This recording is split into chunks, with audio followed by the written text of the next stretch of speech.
ما في لحمة، كله غالي. والكهرباء قال شو هي الكهرباء؟ قال مال 100%. وين قاعدين نحن بشيكاغو؟ اه. يروحوا يطعموا العالم قبل ما يزودوا كهرباء. يروحوا يجيبوا اكل ليطعموا الشعب قبل ما يحطوا الكهرباء. يروحوا لعند ابن سلمان يجيب كهرباء لهو.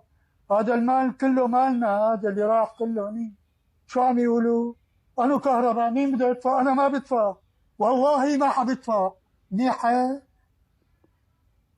دي اسمع وأنو دولة، منك. وأنو هاي دولة، هاي دولة مسخرة هاي.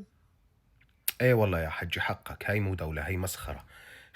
حنيت لأيام دولة الأسد، حنيت لأيام مزرعة الأسد لما كنت عبد فيها، لما كنت تبوس قندرة أصغر شبيح وأصغر عنصر أمن وعنصر بجيش الأسد. حنيت لأيام الأخوة اللبنانيين والعراقيين والأفغان والإيرانيين والروس. حنيت لأيام الجنسيات المتعددة اللي محتلة بلدك. حنيت يا حجي لأيام البطاقة الذكية لما كان توصلك رسالة إنه صارت مخصصاتك كيلوين بصل واليوم دورك تاخذ ربطة خبز يا حجي. حنيت لأيام العبودية وأيام الذل لما توقف طابور لمدة 3 أيام تاخذ جرة غاز يا حجي. مين قال لك 800%؟ ما في 800% حجي. وان دفعت وان ما دفعت 60 عمرينك، خلي يقطعوا عليك الكهرباء شو.